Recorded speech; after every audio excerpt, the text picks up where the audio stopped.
The Game of Life and How to Play It by Florence Scovel Shinn. Chapter 3, The Power of the Word. By thy words thou shalt be justified, and by thy words thou shalt be condemned. A person knowing the power of the word becomes very careful of his conversation.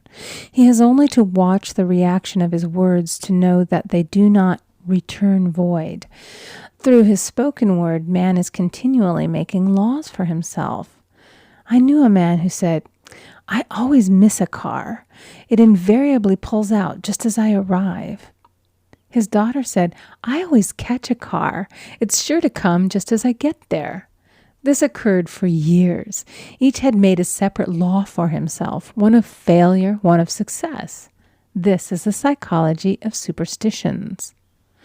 The horseshoe, or rabbit's foot, contains no power, but man's spoken word and belief that it will bring him good luck creates expectancy in the subconscious mind and attracts a lucky situation. I find, however, this will not work when a man has advanced spiritually and knows a higher law. One cannot turn back, and one must put away graven images. For example, 2 men in my class had had great success in business for several months, when suddenly everything went to smash.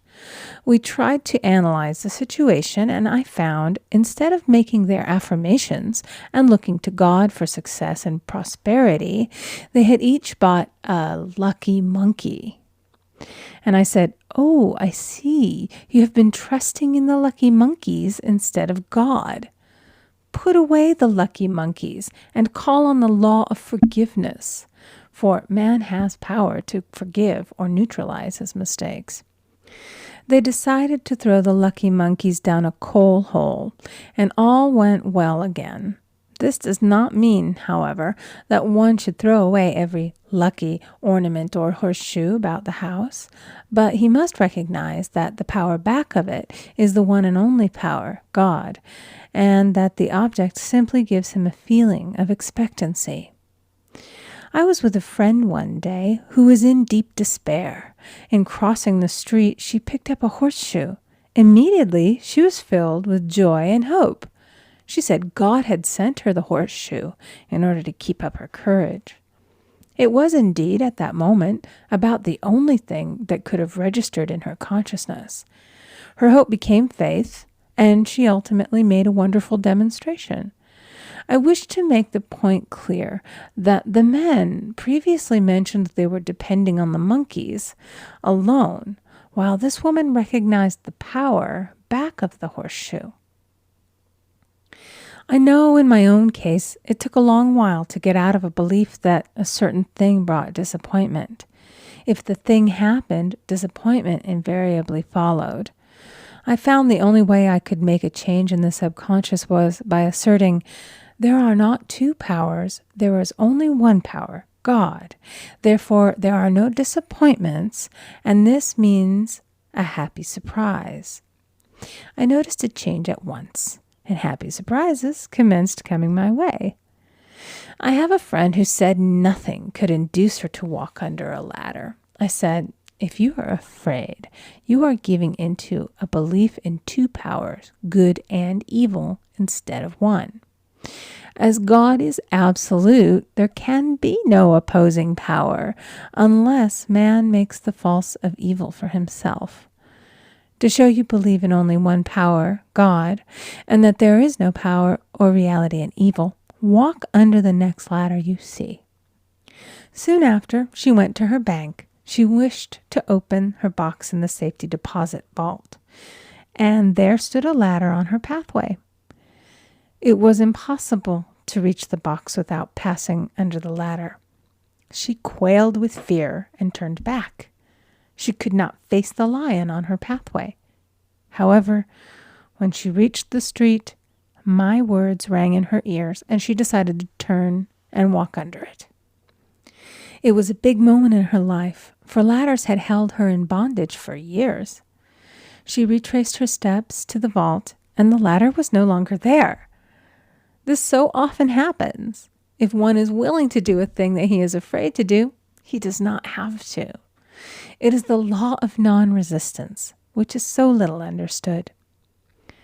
Someone has said that courage contains genius and magic. Face a situation fearlessly, and there is no situation to face. It falls away of its own weight.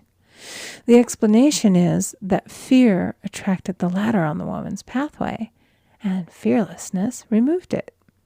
Thus, the invisible forces are ever working for the man who is always pulling the strings himself, though he does not know it. Owing to the vibratory power of words, whatever man voices, he begins to attract. People who continually speak of disease invariably attract it. After man knows the truth, he cannot be too careful of his words. For example, I have a friend who often says on the phone, "Do come to see me and have a fine old-fashioned chat." This old-fashioned chat means an hour of about 500 to 1,000 destructive words, the principal topics being loss, lack, failure, and sickness. I reply, "No, thank you. I've had enough old-fashioned chats in my life.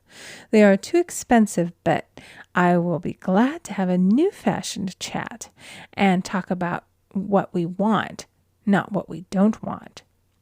There is an old saying that man only dares to use his words for 3 purposes: to heal, bless, or prosper. What man says of others will be said of him, and what he wishes for another he is wishing for himself. Curses like chickens come home to roost. If a man wishes someone bad luck, he is sure to attract bad luck himself. If he wishes to aid someone to success, he is wishing and aiding himself to success. The body may be renewed and transformed through the spoken word and clear vision, and disease be completely wiped out of the consciousness. The metaphysician knows that all disease has a mental correspondence, and in order to heal the body, one must first heal the soul. The soul is the subconscious mind, and it must be saved from wrong thinking. In the 23rd Psalm we read, "He restoreth my soul." This means that the subconscious mind or soul must be restored with the right ideas, and the mystical marriage is the marriage of the soul and the spirit, or the subconscious and superconscious mind. They must be one.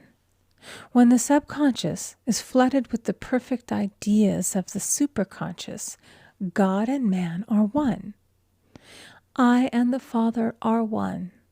That is, he is one with the realm of perfect ideas. He is the man made in God's likeness and image, imagination, and is given power and dominion over all created things, his mind, body, and affairs.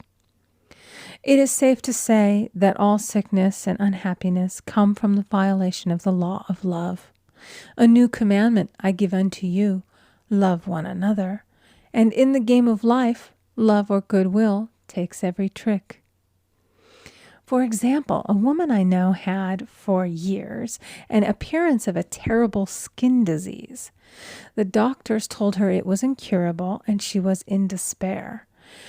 She was on the stage and she feared she would soon have to give up her profession, and she had no other means of support. She, however, procured a good engagement and on the opening night made a great hit. She received flattering notices from the critics and was joyful and elated. The next day she received a notice of dismissal. A man in the cast had been jealous of her success and had caused her to be sent away.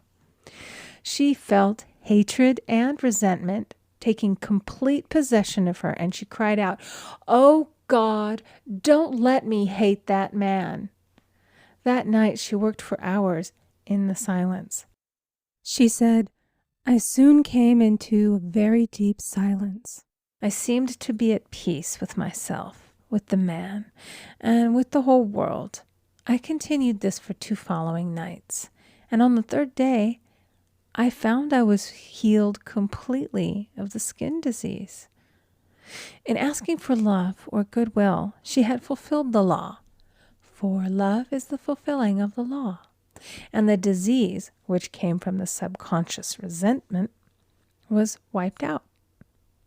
Continual criticism produces rheumatism, as critical, inharmonious thoughts cause unnatural deposits in the blood which settle in the joints. False growths are caused by jealousy, hatred, unforgiveness, fear, etc. Every disease is caused by a mind not at ease.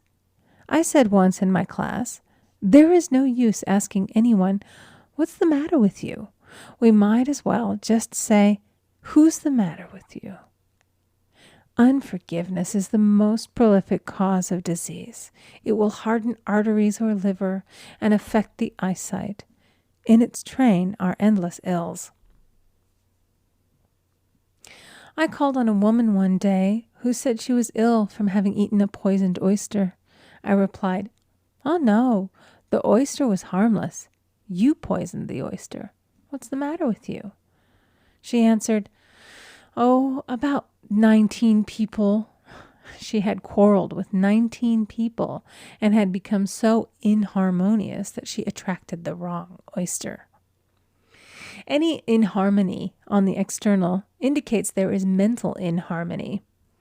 As the within, so the without. Man's only enemies are within himself, and a man's foes shall be they of his own household. Personality is one of the last enemies to be overcome, as this planet is taking its initiation in love. It was Christ's message, peace on earth, goodwill toward man.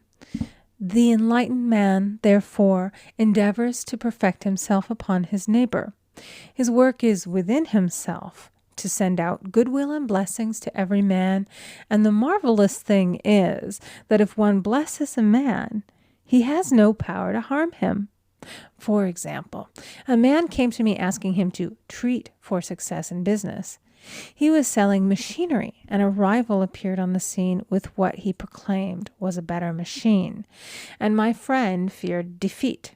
I said, first of all, we must wipe out all fear, and know that God protects your interests, and that the divine idea must come out of the situation. That is, the right machine will be sold by the right man to the right man. And I added, don't hold one critical thought toward that man. Bless him all day and be willing not to sell your machine if it isn't the divine idea. So he went to the meeting, fearless and non-resistant, and blessing the other man.